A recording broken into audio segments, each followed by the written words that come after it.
Okay, we're going to get started here. So everyone should get out their etymology of the word music. Number considered as musical principle. This is session number 8 and 11. It's been extended to 11-week session, so we'll have 3 more sessions. Next week there will not be a class, and then we'll pick back up on the following week.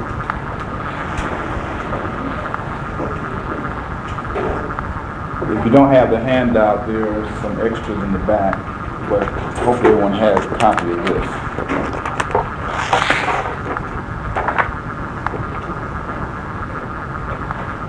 And we'll just kind of review the first 2 or 3 pages, and I'll jump around a little bit. Anyway, it says the word music has come to us from the Greek musiki, by way of the Latin musica.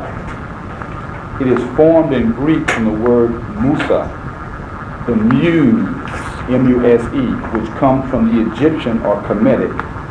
It's formed from the word muse, which comes from the Egyptian or Kemetic, and the Greek ending ik, or aki, like ik, like music, but aki, K-E, which is derived from the Celtic. It'd be interesting too, in terms if you read either Gerald Massey's works or Churchward's book, I think it's out of print, Origin and Evolution of Religion.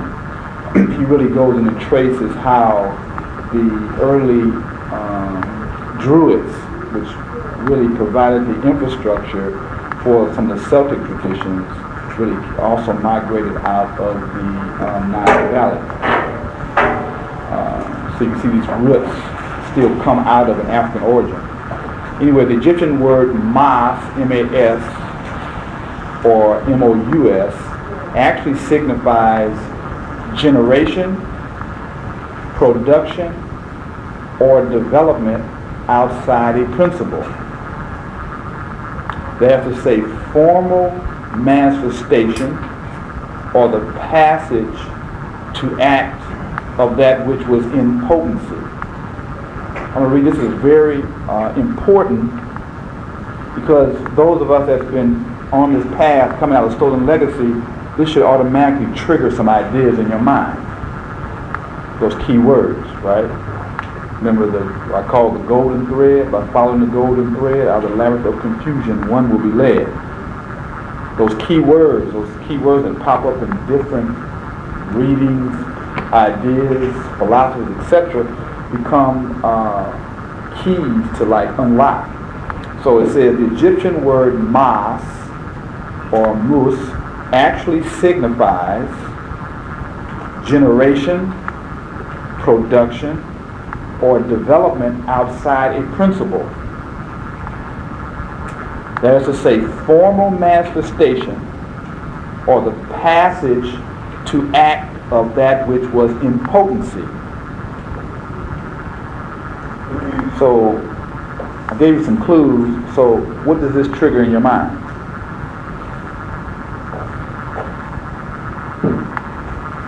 In the context of we're coming out of stolen legacy, right?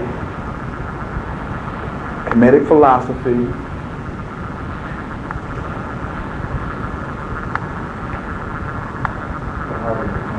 There you go.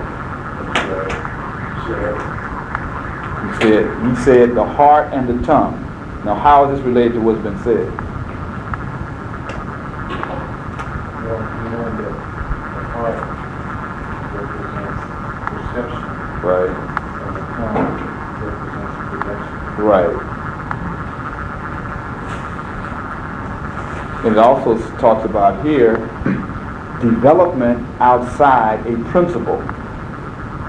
That is to say, formal manifestation or the passage to act of that which was in potency. Which also, so then taking that further, what does this take us into? In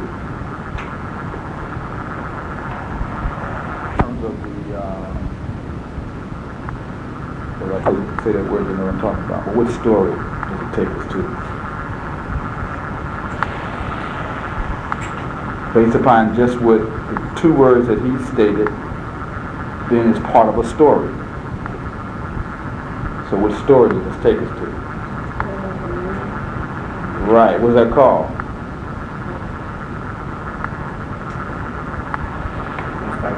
Memphite theology. For those that don't know what we're talking about in Stolen Legacy, the creation story on Memphite theology is the creation story. And it talks about how in the beginning was the void, the all, the nothing, which was the noon. And then out of the noon rose Ptah, the hill. And simultaneously on Ptah set Atum. And Atum proceeded to call forth creation by naming the parts of itself, the 8 parts of itself. How many elements in an octave we get there? But how did Atum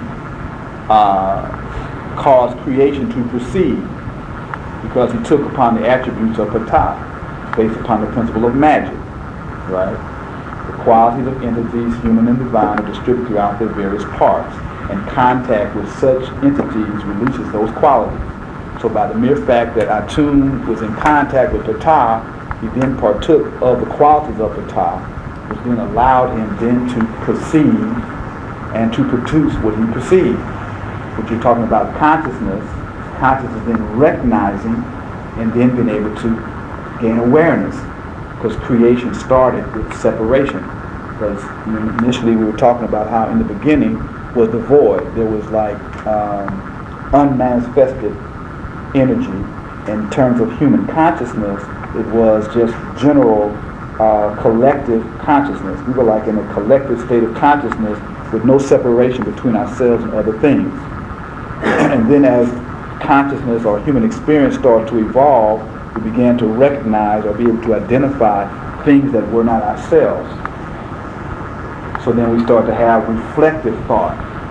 And reflective thought is the foundation of awareness, of consciousness, being conscious. You can't be conscious if you're not aware of something.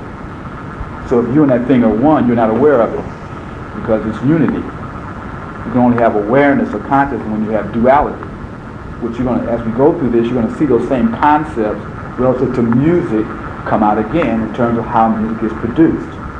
But the critical element is really trying to show how these fundamental principles are reflected in all things. At the same time, we'll also start seeing how once we understand those basic principles, we can use those principles to resolve contemporary problems. Because if we don't resolve those problems in the context of this understanding, they will not have a long-standing solution, because you won't operate in the context of a higher order of things. And only by interacting in a higher order of things do we have longevity, because everything else is temporary and constantly doing change. And even in music, you're going to talk about the two progressions, both one that is an ascending and a descending progression based upon, I believe, geometrical and arithmetic progression. If you've reviewed or read the other piece, which is not that simple, you got to really go over it a number of times to really understand. You got to study this thing. It talks about that. Anyway, so it says, it is composed of the root, ash, which characterizes the universal primordial principle, and the root, ma, M-A, which expresses all that generates, develops, or manifests itself, grows, or takes on an exterior form, as signified in innumerable languages. Unity, the unique being, or as, signifies in innumerable languages unity. The unique being, God, and ma applies to all that is funded,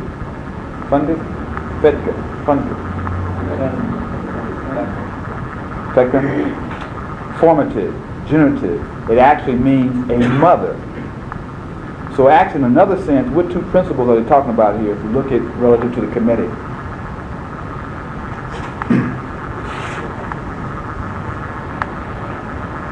Think in terms of the 3, 4, 5 triangle.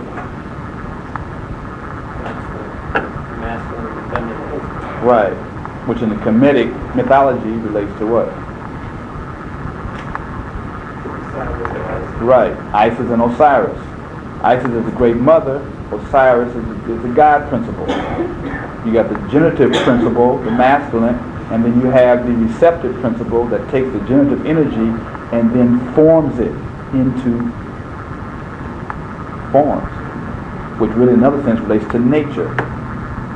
Because behind nature, these principles are operating as a generating energy, and then nature, the material world, then formulates these things in various formats.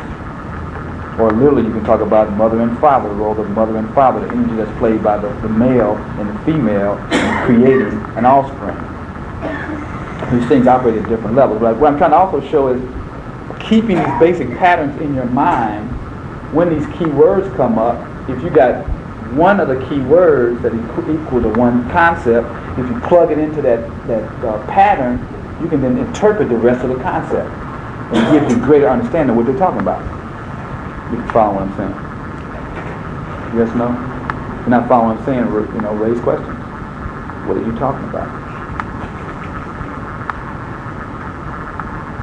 Thus the Greek word musa, muse, has applied since its origin to every development from a principle, to every sphere of activity where the spirit passes from potency to act and clothes itself in a sensible form. This is critical because we're talking about music and the true foundation of music, and really where music originated from and how the ancients and our ancestors really viewed music. And then also how now in contemporary times, how is music being utilized, or what's the foundation or the principle that is being closed in various musical forms? What is the operative principle? What is the generating principle that is initiating the energy that becomes clothed in a particular musical composition?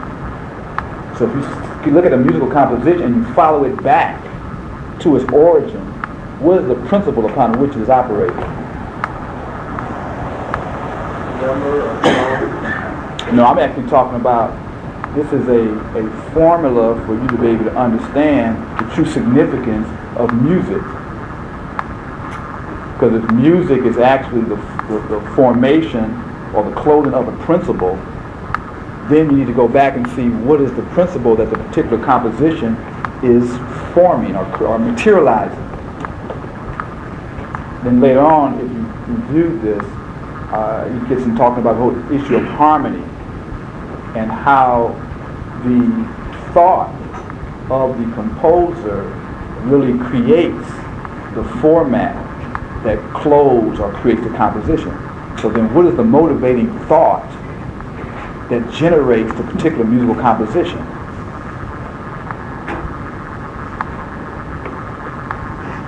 So then you can look at certain musical compositions, and if you can dissect it, you understand the thought that is expressing also. So that if you listen to various types of music in a society, you can look at what is the generating principle that is really motivating that particular social order.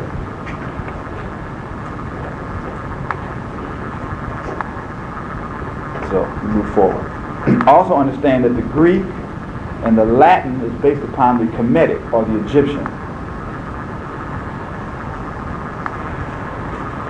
In its most limited application, it is a matter of being. As the Latin word mos, M-O-S, expresses it, the ending "ik" indicates that one thing was related to another by similitude, or that it was a dependency or an emanation of it. So they're talking about how music is a similitude of something. It is an emanation from something. So then where is it emanating from? What is it reflecting?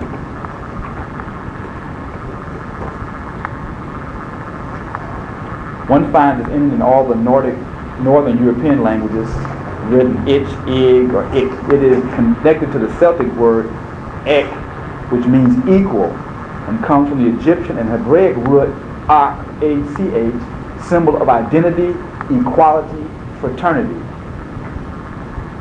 What I'm trying to bring out is we look at the real foundations of music, then music is identifying with something. music is equal to something, and music has a fraternity or relationship with something. Yes, but what I'm talking about more so now in terms of, if we look around it, because there's so much conversation talking about music, contemporary music and rap music and all these kinds of music. And so then, if you look at these key words, it can help you decipher or understand what is the foundation of these various forms of music. Because music comes from something from an identity. So then what is the identity of those that compose the music? It's dealing with equality. So what is it equal to? It's a fraternity. And you can translate these into other very specific activities that go on today. I'm trying to just look at fraternity as like a fellowship or a brotherhood. So what is the fellowship or brotherhood of those who create certain types of music? And then what are the guiding principles upon which they operate? That then becomes the principle upon which they then encouch in various harmonic melodic forms in the creation of their music. I'm really not asking the question. I'm really making a statement.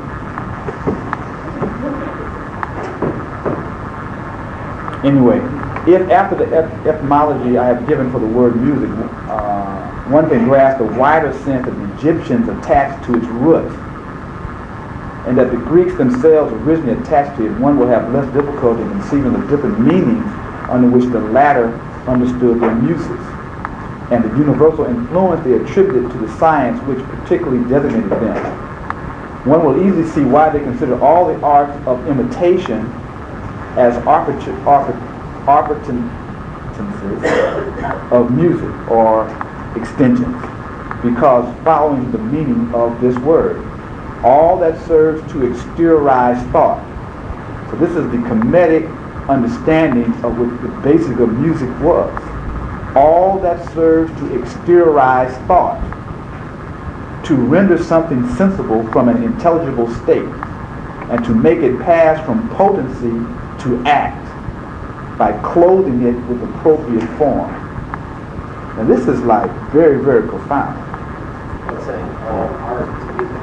Right. And all art is then clothing a potentiality into an act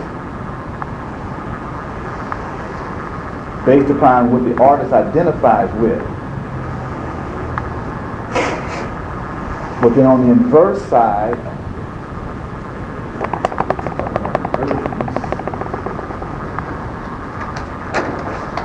since everything operates dialectically in the world, if you have potentiality, and then you have this thing that closes potentiality in form, and then it impacts somebody, right?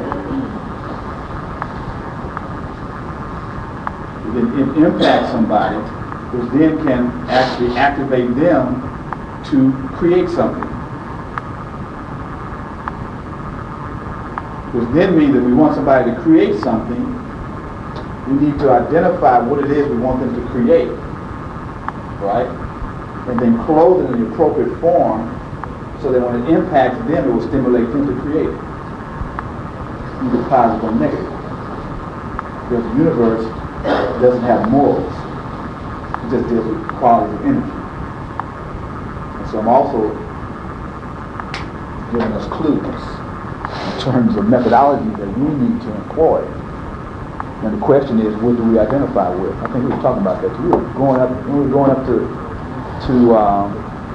Oakland, and we were listening to Bob Marley, right, and freedom songs, and we were talking about how redemption, right, and how, you know, from the class we were talking about how we don't have common songs that really capture the true essence of where we are in history, where we want to go. And there probably are a number of songs out there, but we don't have common songs that we all start singing and all of us could sing it together. And what actually happens in creating a cohesion of a group through commonly articulated music and songs and these kind of things. So we're supposed to be trying to get that together and do something with that. But anyway. And what I guess, and me going off on this, what I'm trying to say is how, and I constantly try to say how this information although yes, very metaphysical, it's very intellectual, but it becomes a foundation that you can apply this in your daily life. Which also means that the kind of thing that you identify with or want to identify with, if you then incorporate those kinds of music or rhythms into your daily life, you will start to also influence your consciousness to vibrate or to operate from that level of consciousness. So you can do self-programming, where you start to recondition yourself under a new orientation. Or you can do family, community, nation, whatever.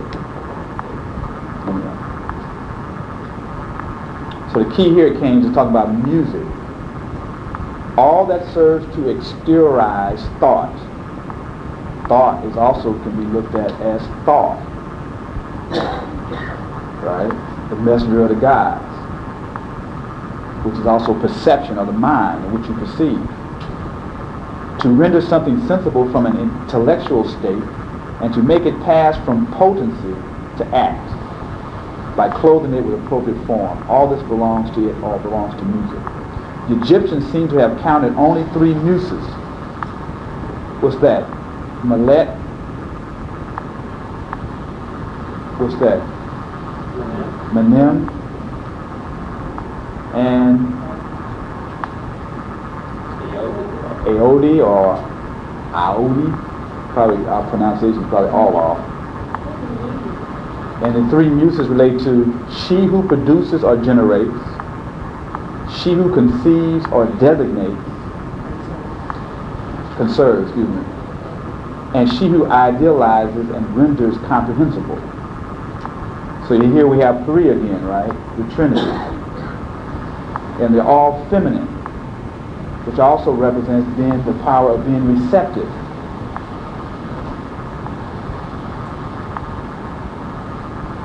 So she who produces or generates, she who conserves or designates, and she who idealizes or renders comprehensible, which also could come to mind.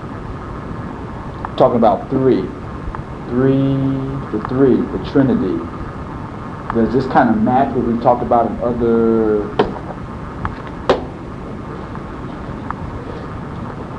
when we talked about the Trinity? Ideas, what comes to mind, we talk about the Trinity. Creating, preserving, and destroying. Right.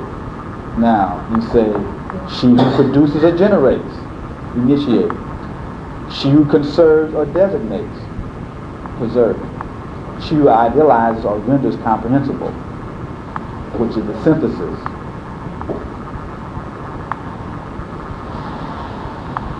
And so basically, this should demonstrate how these fundamental concepts were just reclothed in different forms, because language is a form of music, because originally language was not spoken as the way Europeans speak. Original language was melodical. It was actually like you're singing when you're speaking. And so language was song, as opposed to the way the European language is, very, monotone.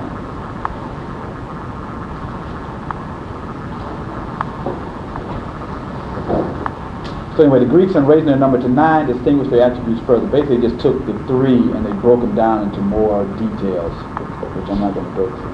You can read that. Turn the page.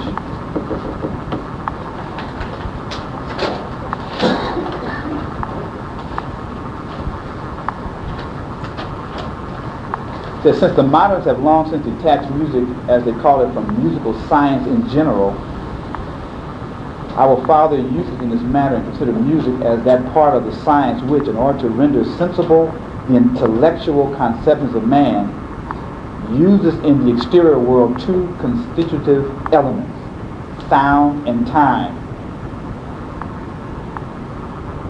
taking one as matter and the other as regulatory of the form which it gives them by means of art.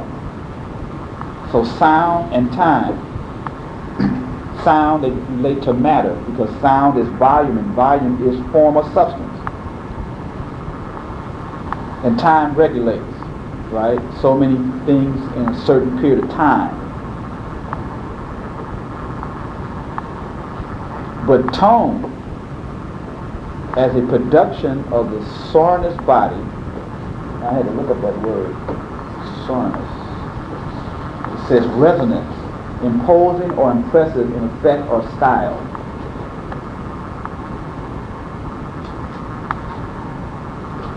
So it says the tone, as a production of the sonorous body, is only audible by the human ear through the vibrations that it communicates to the air, according to certain calculations based on number. So this is taking us back into number, which is taking us back into geometry. It acquires melodic and harmonic properties, that is, it rises and falls, goes from high to low or low to high, only according to certain proportions, equally dependent on number. And the musical rhythm by which the duration of each tone is controlled is measured out in time only according to certain laws of motion, which again depend on number. Consequently, one finds number everywhere inherent in the elements of music. Key word is inherent. And evidently anterior, before, and necessary to them, since they do not exist without it and cannot move except through it. You also can go right back to the biblical scripture where it talks about, divine spirit in which we move and have our being.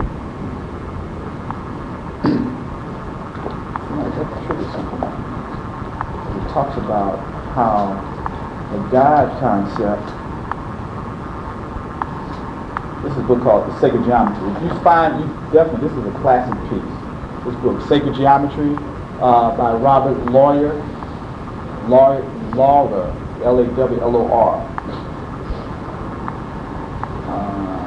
Something triggered this thought about God.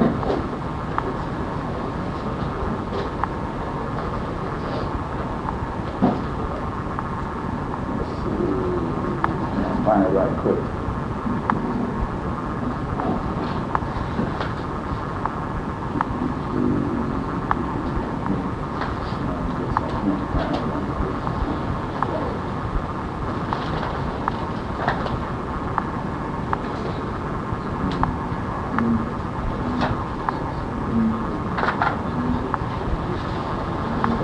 Okay, I can't find it. I was looking for a pair of quote here related to geometry, number, and God. Okay, I'll get back to it. It says, now something that is inherent, anterior, and always necessary to another thing declares itself irresistibly the principle of that thing, or of the latter. This is trying to set up some foundations for the basis of number as the foundation and the irresistible principle upon which music is based. And that's the next statement. Number is thus the principle of music. And with the aid of its known properties, we can discover those of sound and of time in relation to this science. Leaving to physics and metaphysics that which concerns a particular absolute essence, all that we need to know of tone in itself is that it is distinguished from noise by certain ratios. Listen to the key words he's using to define this stuff. It's mathematical. You're talking about proportions, numbers, elements, ratios, which goes back to geometry, which the next session we're going to get into is geometry becomes music.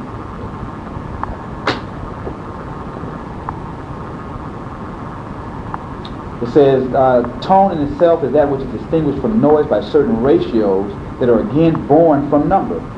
Since, as I have said in another work, noises are in effect only the sum of a multitude of different sounds becoming audible simultaneously. So you got all these sounds coming into your ears simultaneously, and in a way contradicting one another's waves, because what you're hearing is the sound waves that these different vibrations are producing.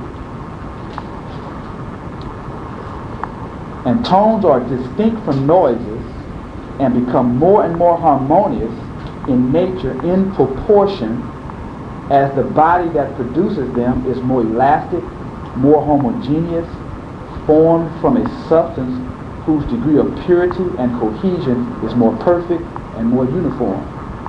So one may conclude that a body is more noisy as it divides more into unequal masses of solidity and texture, and more sonorous as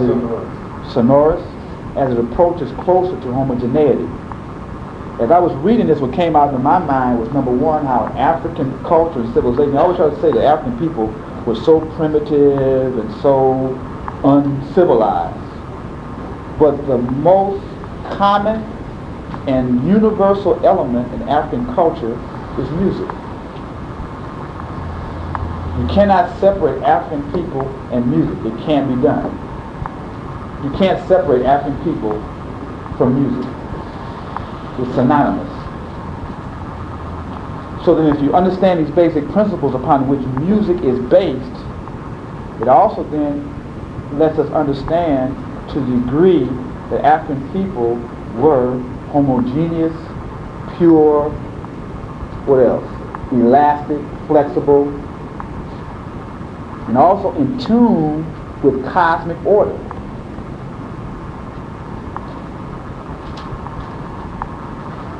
And I'm not going to bag on the Europeans. I gotta just look at American Bandstand or something and you can see BET.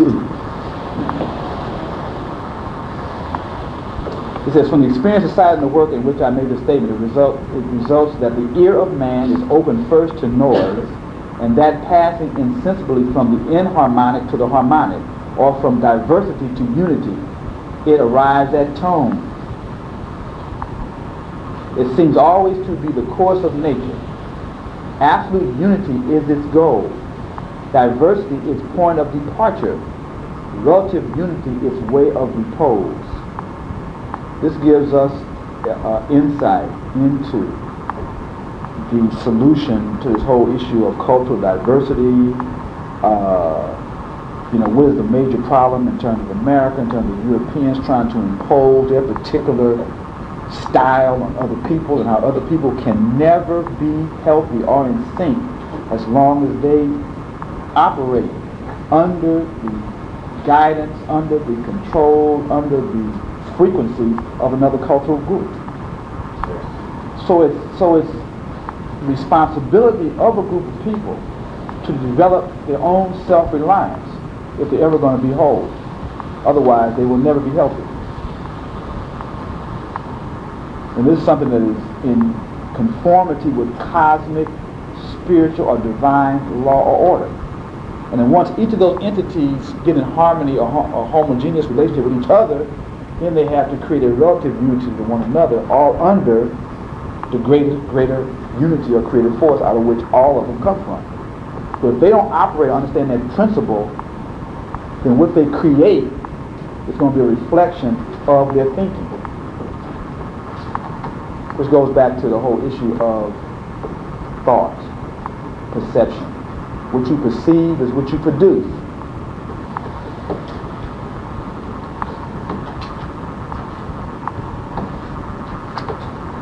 Further.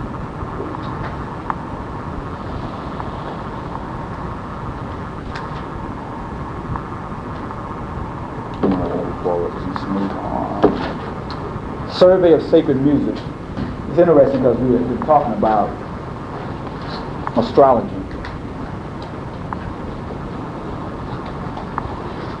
And so when he talks about sacred music, he's talking about the music, because originally the musicians were initiates.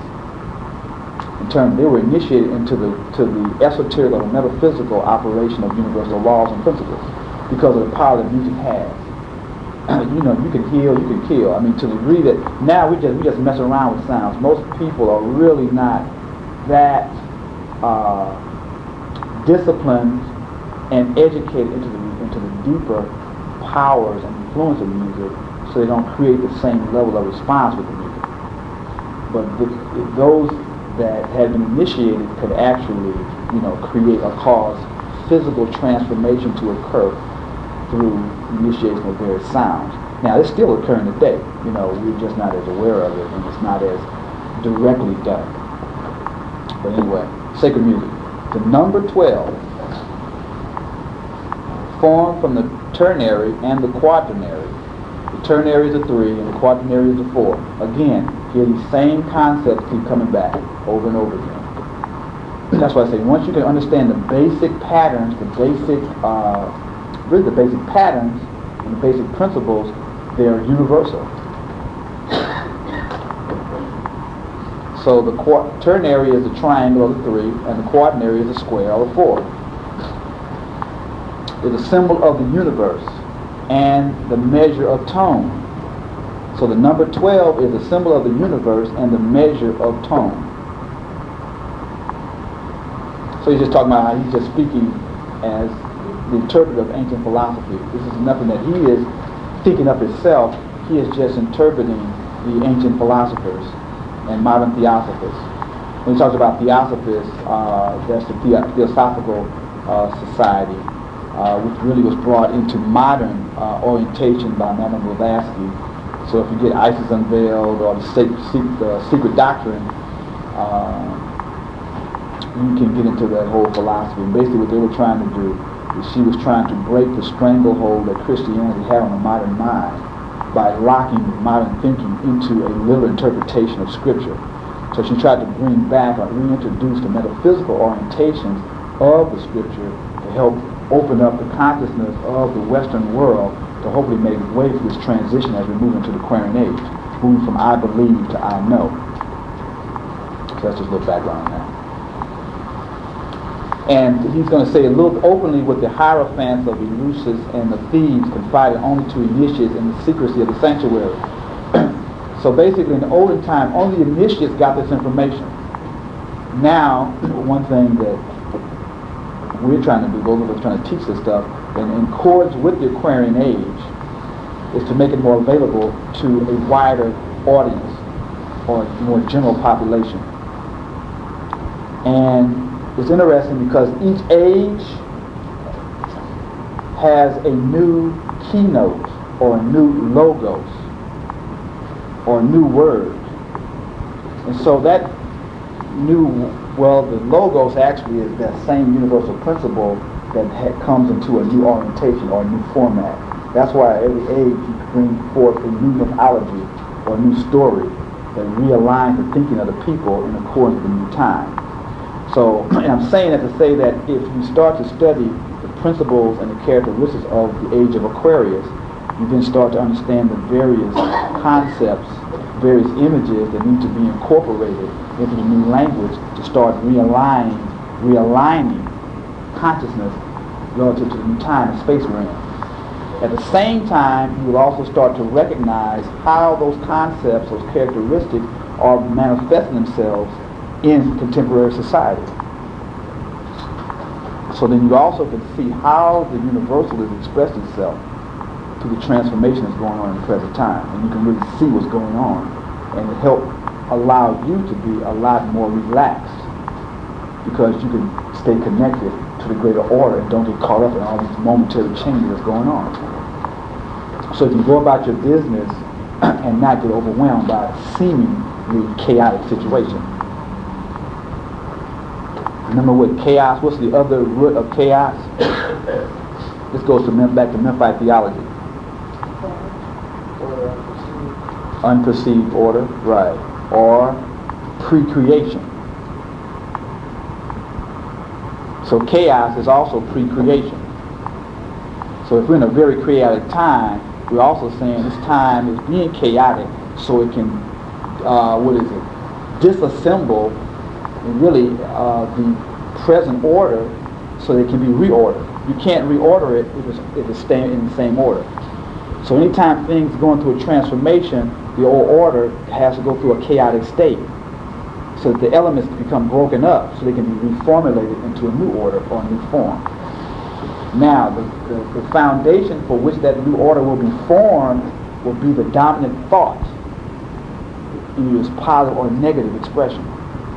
Because you can have an Aquarian age that is negative, so that you can have one that's positive.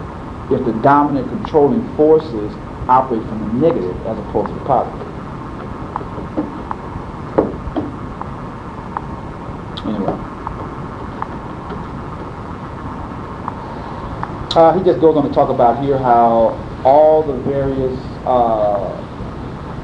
philosophical systems from all the nations utilize the same basic concepts. He kind of goes over them.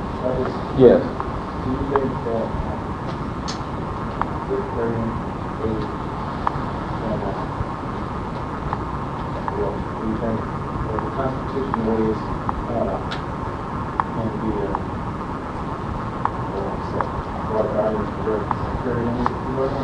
the Constitution of the United States? Yeah. Well, you need to go back and see what the Constitution is really based upon. The Constitution of the United States is really a Masonic order, which is in its Kemetic. But then if they then put all of these conservative Supreme Court justices who then interpret it from their perspective, then it becomes an instrument of repression, which is what's happening. Well, I'm saying is the people in charge is in harmony with the universe to make it operate. Then the society would be in harmony with the universe. Because the masses follow leadership, be it political, scientific, intellectual. So it goes back to what is the guiding principle upon which the leadership is creating the forms. You follow what I'm saying? When we talk about music, it's based upon a principle that then is clothed in a different form. So what is the principle that they're operating from? That's going to dictate the form that it takes. So the principle that we're operating from is what? What is the principle that the United States operates from? What is this underlying principle? Right. Profit. So the more profit I get, the more successful I am, the more powerful I am. So the ultimate reality of that is one person got everything and everybody else don't have nothing. That is the ultimate reality.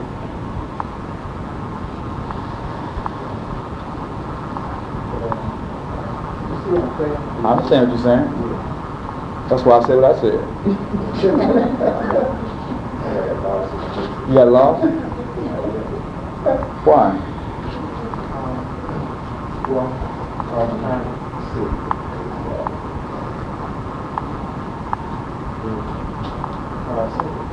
Yeah.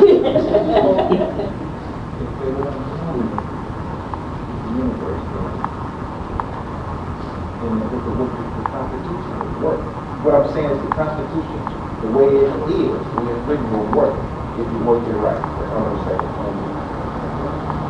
Yeah. All right, that's what I'm saying. Yeah. Yeah. And then I said, now to make it work right, what's got to happen?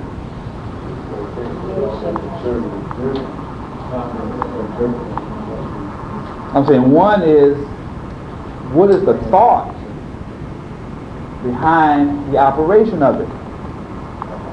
Using what we're studying here. So then how are you going to change the thought? How are you going to change the thinking of the leadership? You got to get those who think in harmony with the universe to become the leaders. Or you create an understanding in the masses that forces leadership to conform. That's the other side. You know, in marketing, you can either pull something through or push it through. So that's what our work is. And really it's simultaneously, because as you educate more people to the correct understanding, then you create a greater pool of individuals who can assume leadership. And then it'll become a quantitative change to a qualitative change. And then those people who know have to assume greater responsibilities of leadership, so they can have greater field of influence. Then those of like mind have to interlink with each other so they can magnify their influence. Because really today, if all of us that have a common thinking could really unite ourselves and organize ourselves together into a coherent entity, we could become the dominant force.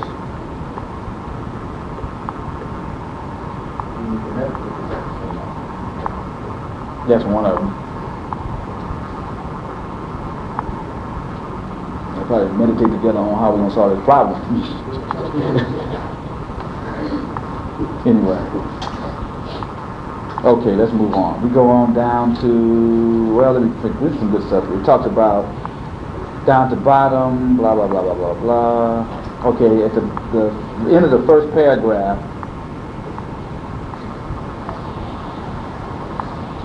says, it says, the mysteries of antiquity, they saw a double rulership, celestial and terrestrial, one spiritual, intelligible, and ascending, the other creaturely, sensible, and descending. Now, what does that remind you of?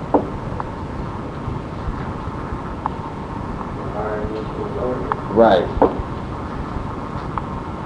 Now, keep these thoughts in your mind, because when you go through this piece, so hopefully you're supposed to have went through it already, but when you go through it again, mediation, geometry becomes music. They talk about arithmetic progressions and geometric progressions. Some ascending and descending.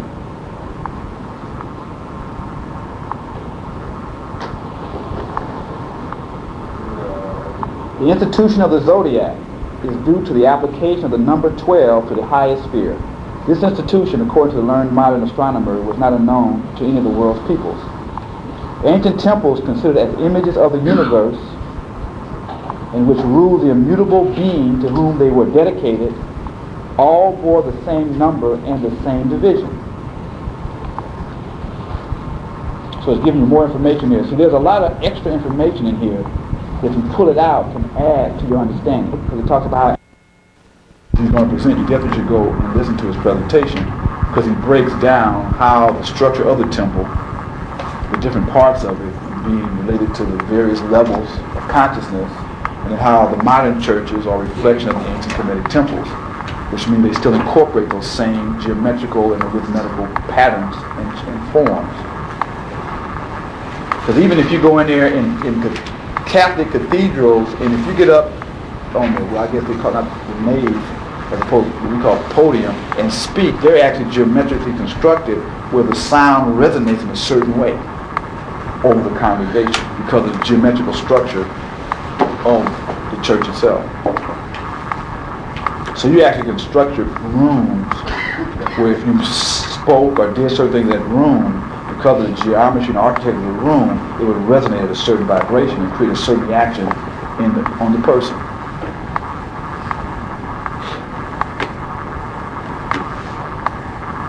Which then also then says, in terms of future architectural designs, there's other things that eventually will evolve in terms of how we use color and sound and shape and form, how cities are built, how communities are structured, all these kind of things. Anyway, keep going.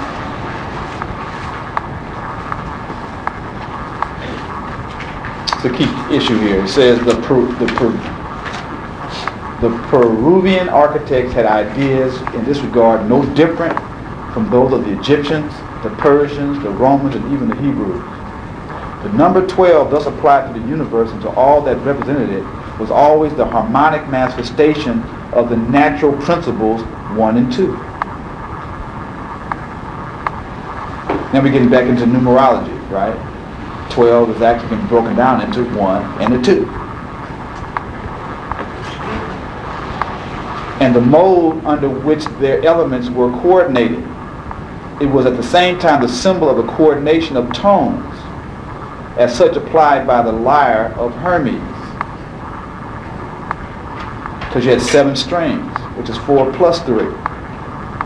You have 4, 3 times 4 is 12. 12 is 1 and a 2. 1 plus 2 is a 3. 3 plus 4 is 7. So you get all these various combinations of numbers that are really specific sacred numbers. And he talks about this here. He says, after the number 12, the product of the multiplication of 3 and 4, the most generally revered number was the number 7, formed from the sum of 3 and 4. It was considered in the sanctuaries of Thebes and Eleusis as a symbol of the soul of the world, unfolding itself in the bosom of the universe and giving life to it. Now, why would 7 be such a sacred number and seen as the symbol of the soul of the world?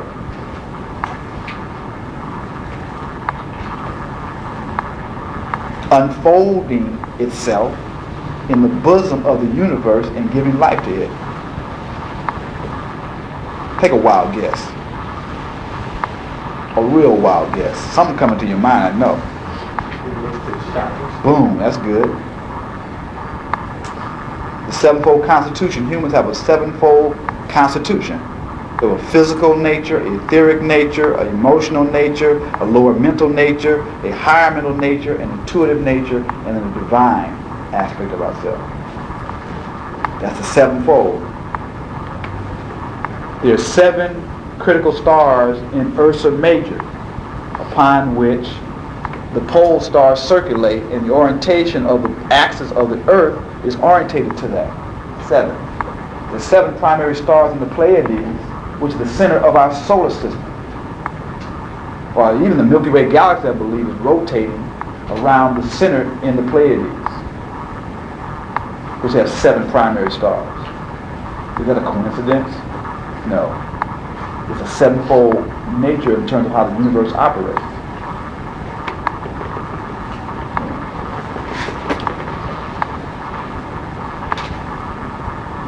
They go into some other things here, talking about how Macrobius, who has transmitted many ancient mysteries to us, tells that this soul, distributed among the 7 spheres of the world, which it moves and animates and from which it produces the harmonic tones, was designated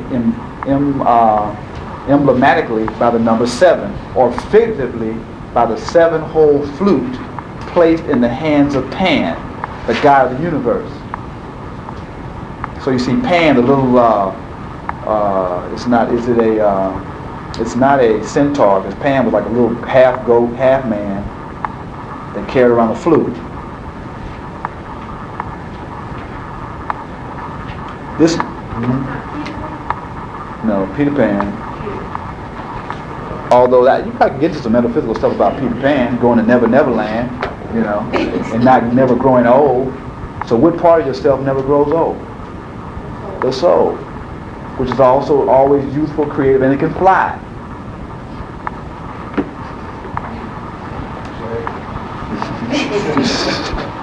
This number revered by all people, especially, is consecrated to the God of light. The Emperor Julian speaks enigmatically. How do you spell that word? Yeah. Of the God with 7 rays, knowledge of whom it is not given to everyone. The Brahmins taught again that the sun is composed of 7 rays. Their sacred books represent its genius, Surah, riding a chariot yoked to 7 horses. Here's the symbolism again.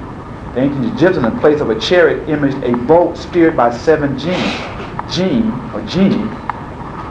and Martinius Capella, who acts as the interpreter, placed the sun god in the middle of this boat, holding in his hand 7 spheres, which like so many concave mirrors reflect the light which he pours out in great waves. Like the Pythagoreans, they attributed profound ideas to it. One of their sacred books, the Lu Te, this is Chinese. Chinese scholars meditated much on the number 7. Like the Pythagoreans, they attributed profound ideas to it. One of their sacred books, the Lu Te, says that it is a number of overwhelming wonder. Finally, even the first Christians, although in everything they distanced themselves from ancient ideas, nonetheless divided into 7 gifts, the influence of the Holy Spirit, which is hymned in the Catholic churches.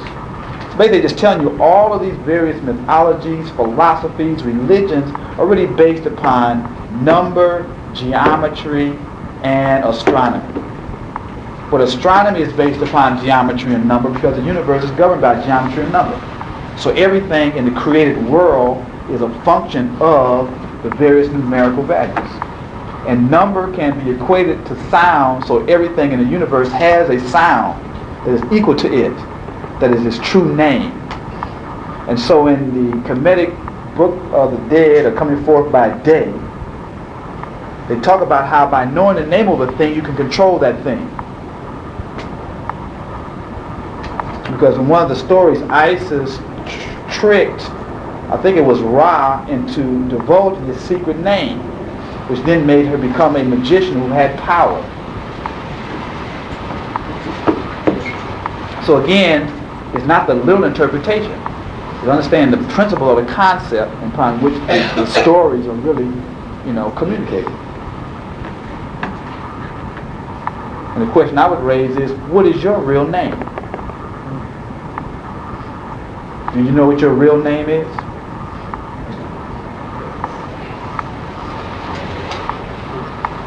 Do you really know yourself? When we talk about self as intimacy, how intimate are you with yourself? If you always focus on the outside, you will never know self. You have to focus on the inside.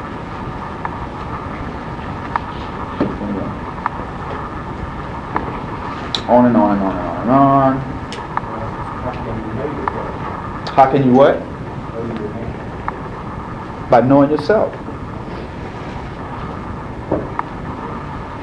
I mean, what really and truly inspires you? What are you really and truly passionate about? If you could take all restrictions off your conditioned thinking, who would you be? If you could do anything you want to do in the world, but from your big eye, not your little eye, what would you really do? These are questions you should ask yourself. And if you really reflect your response unbiasedly, which means don't let your conditioned self intervene. You will hear what your real self is talking to you. But what usually happens, we talk ourselves out of it, or we don't allow ourselves to really hear it, because it might mean you have to change, leave your comfort zone, and move against the grain of acceptance, which most people can't do. That's interesting when you said that, because the first thought that came to my mind was, oh my God, what am I going to do? About what you really want to do? I felt like somebody had opened the prison gate and I was outside, and now what am I going to do? Right. It's interesting. There's a book by Wilhelm Reich. Wilhelm Reich, he was a psychologist. It was a group of them. It was Jung, Adler, Reich, I think there was one more that was out there with them. They all kind of came out of Freudian school and then branched off and took it to a new level. Anyway, Wilhelm Reich, he wrote a book. He wrote a number of books. One he wrote is a heavy piece. It's called The Mass Psychology of Fascism. Very heavy piece, talking about the mass psychology of the Nazi, of fascism in itself. But he had another little book called Listen Little Man. And in that book, he talked about the whole thing about people dealing with sexuality and work. In terms of really, in your work life, really being able to be creative in what you do in your work life is a primary requirement for health. And most people in the world don't really work at what they really want to be doing. So most people are frustrated, and frustration then translates into other kind of diseases.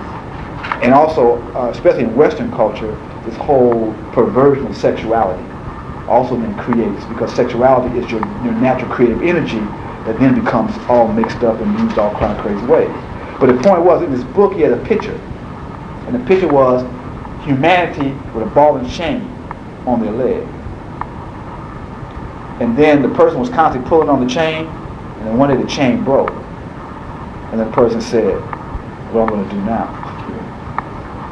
In terms of people ask for that they really want to be free, but when they really get free, they don't want to be free. Because they haven't really dealt with their true selves. So I was just responding when she said that, it just reflected on. It was interesting because also what he did a lot of research on cancer. He actually developed this thing called discovered an energy called the organ, because everything we do creates an energy, and when you then repress yourself, the energy becomes lodged in your muscles. And also he had created an organ box that had the capacity to absorb this energy, and he then built this great big old, out in Wyoming or someplace, this big organ generator that started to impact weather patterns. The federal government came and arrested him, threw him in jail, took all this stuff away, and that was it. But he had really showed how humans generate energy that can be captured and utilized either in a positive or a negative manner. So anyway, but basically they didn't want this because it starts to make people become aware of their greater reality about who we really are, you know, as opposed to what they want you to think who you really are. So What's the little book? the book is by Wilhelm Reich. This little man? I think it is Listen Little Man. I think I'm gonna look for it. I have it in the library somewhere. I think it says Listen Little Man. Wilhelm Reich, R-E-I-C-H. He has a number of books on orgonomy and really get into how through repression, really, you know, as you're a child, you have a natural expression of who you really are. And every time you run into a obstacle in terms of a limitation, or your parents, you know, don't do this or restrict you, every time the energy has to be pulled back in, it lodges in your biological system and actually creates a kind of armor. You start to develop a certain kind of armor that then starts to insulate your inner self from this outer world. And after enough of these things, you then have like this hard psychological armor around yourself that really creates your own prison. And then he has a whole series of therapies in terms of how you release all this stuff. But the point is, he discovered this particular kind of energy he named orgone. It was really like the biological life force, libido, or whatever it is. But he actually started seeing how it changed itself under different psychological conditions and really created this kind of personal prison that people are in. And then, and I'm kind of going off. A friend of mine was listening to some of my tapes, like, you're going off on these tangents, man. You need to stay on the thing. So I'm going to try to come back. So if you're interested in that stuff, I try to remember to bring in his books and just, if you're interested in that. But basically, I'm trying to just really bring out who we really are, as opposed to who we think we are. And really how profound and powerful we are as beings, but then how imprisoned we are because of thought. It's all in our head. And then, again, we just translate in terms of how we've been held in captivity. Anyway, move on. Let's move on beyond this. Let's go to the last paragraph. It says, it is, I believe, unnecessary to multiply citations to prove the unanimous agreement of peoples on the recognized influence of the numbers 7 and 12. Productions of the numbers 3 and 4 by simple addition or by multiplication. Now I will continue my dogmatic synthesis. Again, as you read this piece, understand he says multiplication and addition. So it's two key words. This is the piece, that other piece, mediation. Geometry becomes music. Last week I gave 2 handouts, this one and this one. You're supposed to study both of them. This is very hard. No, it's not hard. Complex. Which means you just got to break it down bit by bit and then put it back all together. I want to say hard because that creates a psychological barrier. You know, it's just complex. So when you have something complex, you just take it piece by piece. And then you take each piece, and when you put all the pieces back together, you can understand. So now we get into how numbers relate to music and the diatonic scale and octaves and all that. So anyway, the fundamental principles, B and F, developing in inverse directions, either by fourths or fifths, that is, proceeding from 4 to 3 or from 3 to 2, produce 2 identical sets of tones. So here we got these 2 ascending and descending directions, 2 opposing directions of vibration or energy. So you're talking about a male and a female energy. It is this identity that constitutes the musical septenary, and which causes these notes to be called diatonic, to distinguish them from all the other tones that can still be born from the 2 fundamental principles, but which no longer resemble each other. So the diatonic scale is a scale where you have the scale of the 5th and the 4th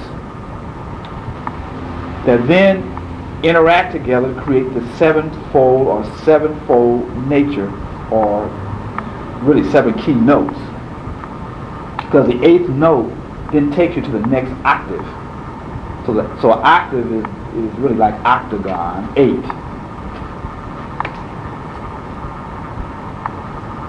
And when you have anything that is not based upon the fourths and the fifths, and we're going to talk about what constitutes the fourth and the fifth, then they're not in a harmonious relationship to each other.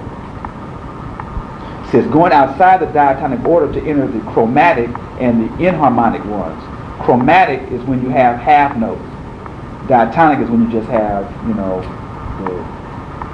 separation into whole steps. Then if you go into half notes, then you create a chromatic. And I'm not in music, it's not my area of technical expertise in terms of the theory behind it. So I just know some of the fundamentals of the basics. The diatonic septenary of music, born from the union of the two principles, is applied in celestial harmony to the planetary septenary. So basically talking about the dietary sevenfold nature of music is applied to the celestial or planetary sevenfold planets. And the sevenfold planets they identify is the Sun, Mercury, Venus, Mars, Jupiter, Saturn, and the Moon. The Moon is really not a planet, it's a satellite of the Earth, and the Sun is a star. But in terms of how traditional people looked at it, they equated all those to the seven major planets.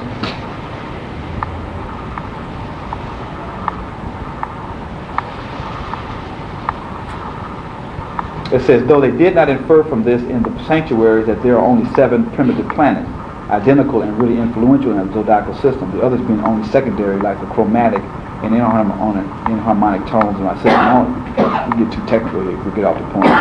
The fundamental tone B, and look at on the second side of the page, up at the top, you can see how the different tones or notes, B, E, A, D, G, C, and F, are equated with one of the planets.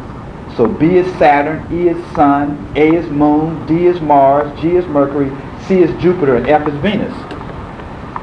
So you actually could could look up into the solar system and look at the relationship between the planets, and you could create music.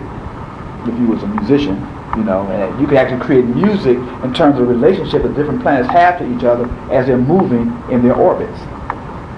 Yes, sir. Because there is such a wide combination of harmonies between the planets, the music would not always be in harmony or smooth chord. Therefore, sometimes the planetary interaction would cause jagged edges in the perception. Right. Which is a metaphor for lack of. Right. In terms of how sometimes you have storms and other kind of apparently disharmonious activities. But in the greater scheme of things, it's all taking you to a unity. And also in your life. You got days that you feel good, and you got days that you don't feel good. But it's all a part of a whole cycle, so don't get caught up in the moment. You just understand it as that. This is just a moment. The next moment can be something different. But again, the things materialize based upon thought. So that means that you then, what are the thoughts that you hold in your mind are going to direct how the energy is formed. Which goes back to the whole thing about prosperity consciousness, right? If you can conceive it and believe it, you can make it become a reality. Key thing is if you believe it. A lot of people conceive things, but they don't really believe it.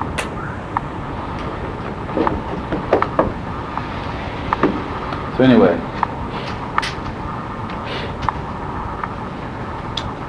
what else we got here? So he's talking basically about the different relationship between he's basically talking about how the ancients took music and the various ratios and equated them with the seven planets. And the next page says this planetary septenary moving the universal dectahedron, which means dectahedron is what? That's 10, represented by the radical number 12, is its perfect measure and constitutes the diatonic order of tones and of the musical modes that follow from it. I will represent the image of this motion after having made some preliminary observations. I'm going to go in a minute and jump around. Let me finish this up. The first is that a string measured off in quarters to give the fourths, B, E, A, D, G, F, and C, cannot at the same time be measured in thirds to give the fifths. So if you take a piece of string and you cut it in half, then you start dealing with the quarter notes, which actually you cut it in half, then half of that. You start quartering it. So then you get the relationship of B, E, A, D, G, F, and C, and F. But if you had that one string and you cut it into quarters, you can't simultaneously make it go into thirds. So you have to have another string that you start then dividing into thirds, which gives you the fifths. So then you have these two relationships going on that really creates the relationship in the diatonic scale. So the second observation is that these two strings, supposing them otherwise to be equal, will be unequal in length. Since the F proceeds by fifth needs a greater distance to reach the B than the B needs in order to reach F by means of the fourth. So we have two pieces of string, and one is divided into halves, into quarters, and the other into thirds. To go through the whole scale, one string is going to be longer than the other because you chop them up at different ratios. One ratio is longer, one is shorter. So one will get there quicker than the other. Y'all following me? No? I need to see it. Not conceptually, I think I understand what you're saying. Says the second operator is that if these two strings, supposing them otherwise to be equal, would be unequal in length, since the F proceeding by fifths needs a greater distance to reach the B. So we look at the top, F going to B, right? And it's divided into fifths, which then is divided by thirds. And the one going from B to F in the other direction, right? One is F to B and the other one is B to F, is then being divided by quarters. So I mean at each quarter note is hitting like B, E, A, D, G, C, and F. It's going to take longer to get there than if you're going by thirds, but to each note, right? And so that's what he's talking about.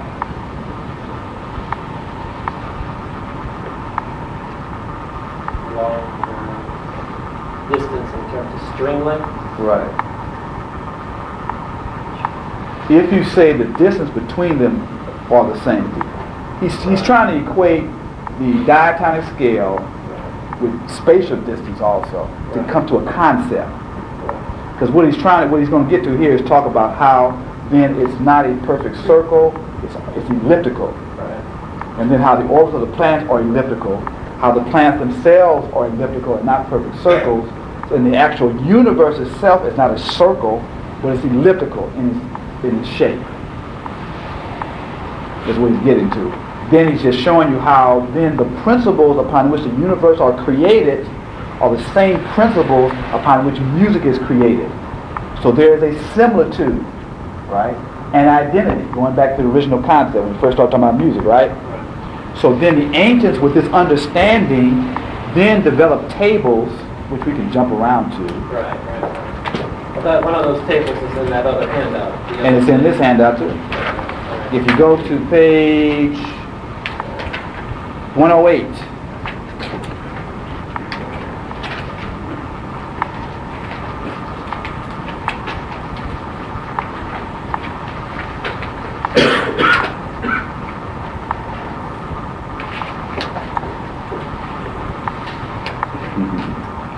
I know it gets like confusing because all these new words, and they speak from these words.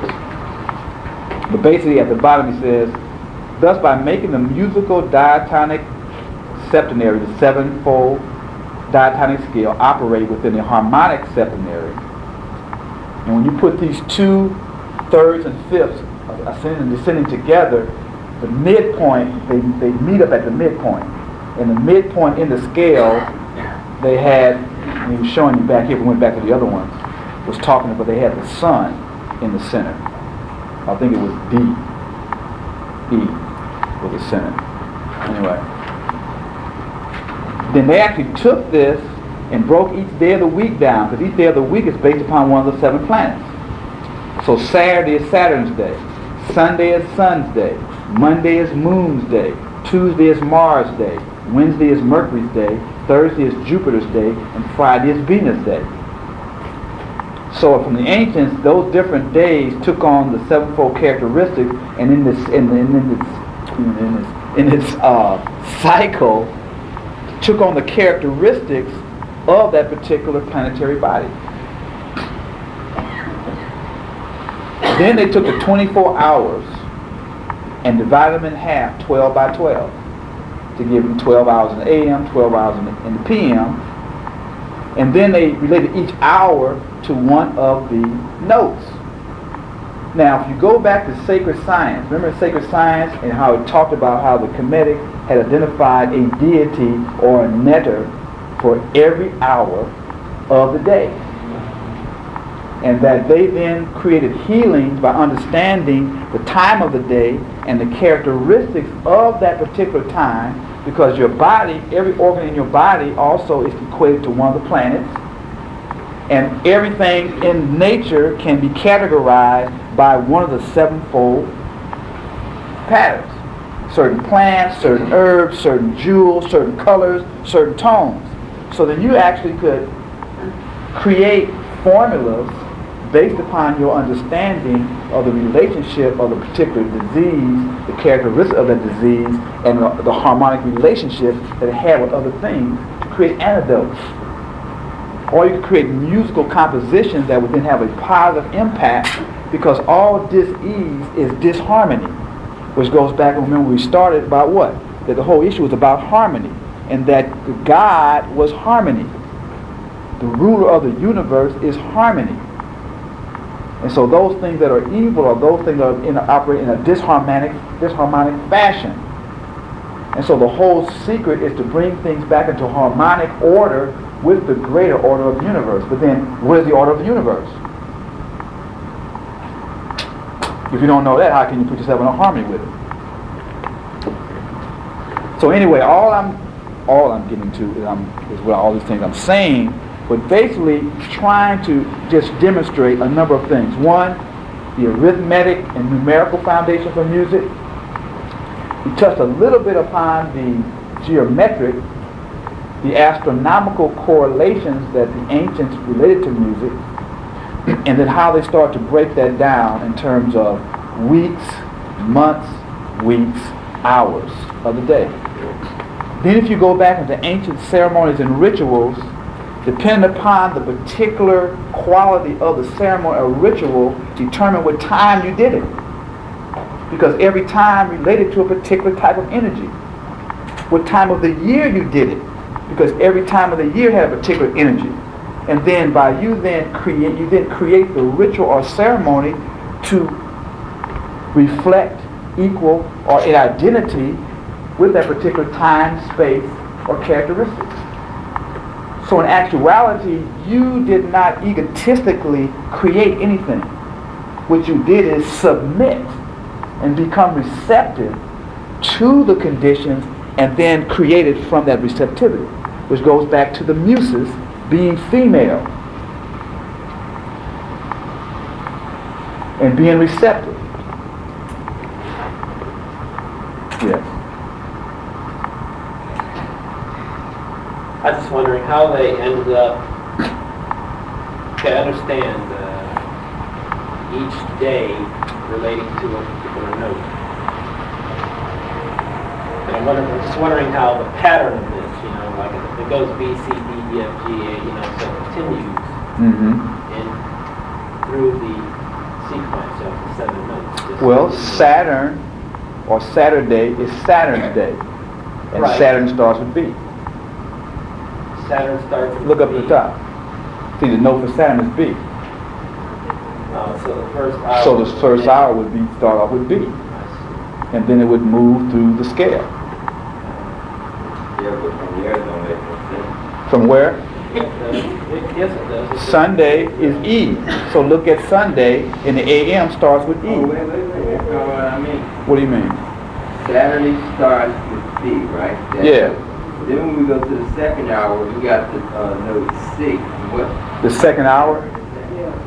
It continues within the day on the order of the notes. But then you have to go back. But it starts the next day. But see, you have to go back and look at, see, we skipped over some stuff. You go back to the page prior to that. This is just explaining it is in alphabetical order. Yeah, it's like Right. going through the scale. Right.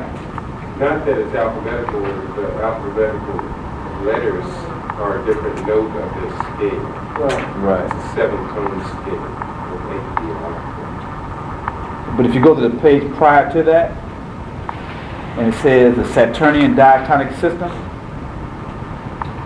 fundamental on the string of B, then it gives you the sequence, B, C, D, E, F, G, A.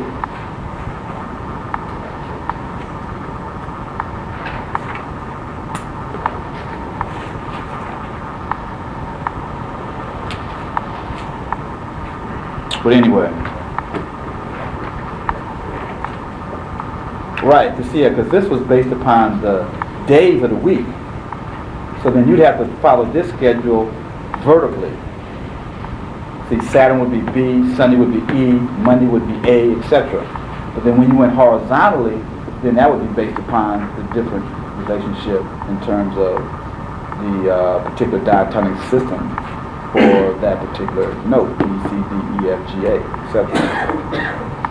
Dadisi, I even noticed that the days are actually according to the progression of the letters, because at the end of Saturday, Saturn is D, the next letter would be E, which is the letter of Sunday. Right. So it's still continuous.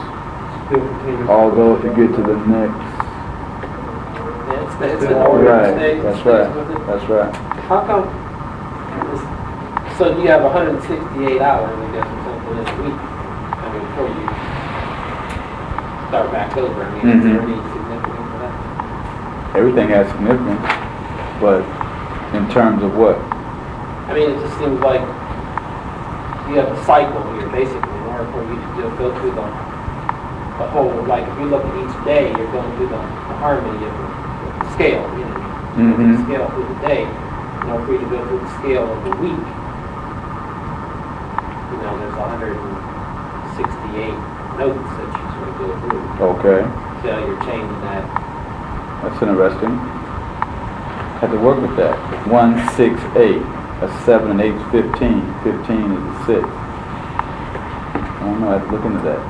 So then are we, like, that's starting to be out of order because we start, if not physically, mentally, we start the week off on Sunday, and therefore we're on a different keynote, and we should have started with B, which is Saturday?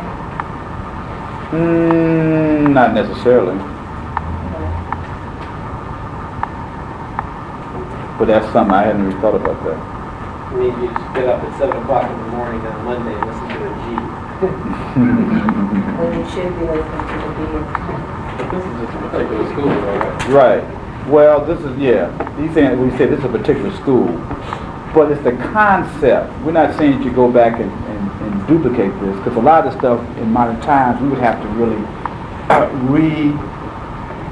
almost try, re-experiment around with the stuff and see. And it's just not that simple. Again, each individual, if you really get down to it, each individual has his own keynote. So then, if you want to really be really specific, you then would have to need to find your keynote and then possibly integrate it in with the note of that day. I mean, you could go in different ways. I mean, ideally though, once you tune in to your inner self, you ain't got to worry about none of this. Because it's going to take you wherever you got to go. You ain't got to get all, because then you can get paranoid trying to, like I do charts. You don't need no book. Book is just a tool to put you in tune or a right perspective. But once you get to a right perspective, you will be guided. You just got to learn to listen is the key. Most of us may hear, but we don't listen. So then the universe will spank you until you listen. Either this life or the next one. Or the next one. It just keeps you the harder your head get. What did you tell you? A hard head makes a soft behind. So, is this all it is? It's some of here. One more piece. Let's go back to 167. The last couple pages. It talks a brief exposition of the musical system. 167, the second from the last page. And again, you can read the rest of the stuff yourself. It comes out of this book here, Music, explained as science and art, and considered in its an analogical relationship to religious mysteries, ancient mythology, and the history of the world, by Dembrebrah. You don't have this page? No? Really? Brief explanation. Brief exposition of musical system. You got it? Everybody else have it? No? Nobody got it? Really? Is that right? Every tone that sounds can be conceived under the form of unity. Every tone includes all tones, but the string that gives it can be divided into parts, and from the moment it is divided, it produces other tones that are analogous to the generating tone, but whose analogy is harmonic or inharmonic. You really need to contemplate and reflect on these things that are being said, because they can reveal so much in terms of the problems of today, in terms of how we all come from the one, but once we divide out from the one, we create a separate tone that then can be in harmony or inharmonious. And I'm saying that relative to our situation in this society, this culture, because we have some major problems. I'm not going to digress though. So, it says here, for the notes produced to be harmonic, the division of the string must be made according to geometrical proportions. The quaternary of Pythagoras, 1, 2, 3, 4, supplies the only proportions admissible in music. These proportions are remarkable in that they proceed according to an arithmetical and geometrical progression. Every other progression than that contained or produced by the quaternary, 1, 2, 3, 4, gives only tones that are inharmonic, false, or heterogeneous. A string conceived in its unity gives a certain tone which acquires its properties and a name only from the relation it has with other tones. A tone must necessarily be considered as producer or product. But a tone can only produce other tones through the division one makes in the string which gives that tone or gives it. And it can produce only by means of the division one has made of the generating string to which it belongs. It almost is like, for something to be harmonious, it has to be an extension of the origin of the self. So then for African American people to be harmonious in their creation, what should be the foundation of their creation? What should it be? Right, Africa. For us to create off of anything else is to create inharmonious tones.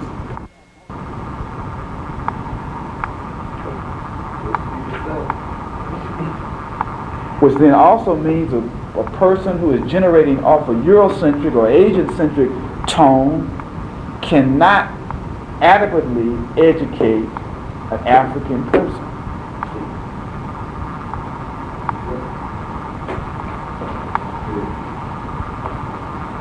So what are we going to do about that? Let us then take a string as producer and begin by submitting it to the quaternary progression 1, 2, 3, 4. We will call the string B. Divided from 1 into 2, it will give its own octave and not depart from its diapason. Thus we will have done nothing for the musical system, for B is no different from B. And however much one may rise or lower this B from octave to octave, it will never produce any melody. This proves that the two principles 1 and 2 cannot act in their essence. They can only act in their faculty.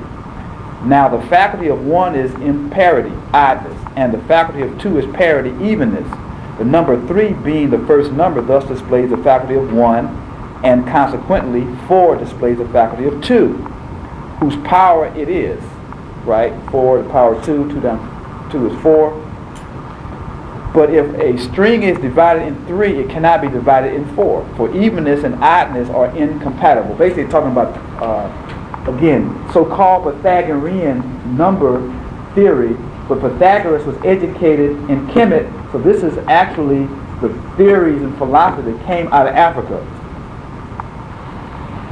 So we need 2 strings, the one to represent the principle 1, which we will divide into 3, and the other to represent the principle 2, which we will divide into 4.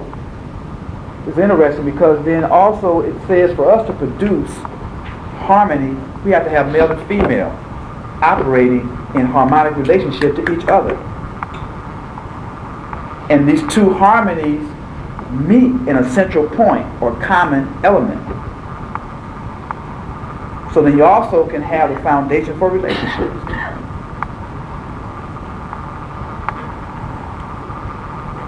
It also talks about 2 strings, but 3 and 4. If you look at 3 and 4, what image we dealt with 3, 4.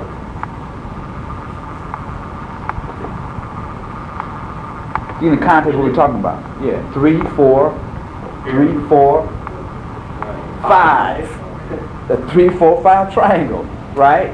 The 3 was Osiris or spirit, and the 4 was Isis or matter, which generated the hypotenuse, which was the 5, which was Haru, or consciousness.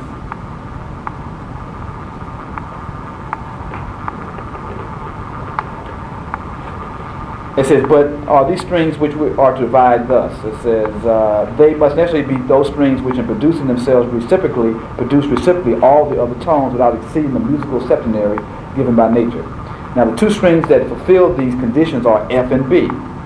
These strings form between them an irrational and incommensurable interval. It's interesting because if we go back, if we go back and read in number theory, in Serpent in the Sky, in Pythagoras Rise Again, the chapter on mathematics and number, they talk about the irrational element being that part that creation comes out of. Because to have creation, you can't have 2 equal things. Because if 2 equal things neutralize each other, you have no movement.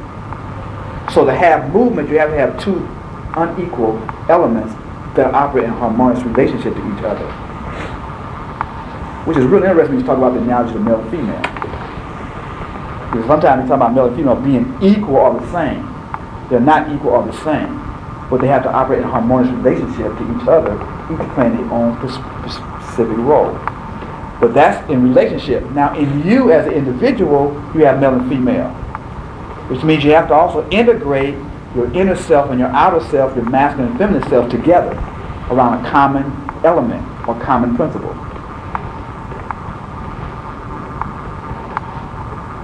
It says, these 2 strings, they are opposed to one another as even as the odds. So let the F string be divided into 3, representing the principle 1. This string thus divided produces its 5th C by proceeding from 3 to 2. It's talking about the 5ths and the 4ths. Next, let the string be divided by 4, representing the principle 2. This string thus divided proceeds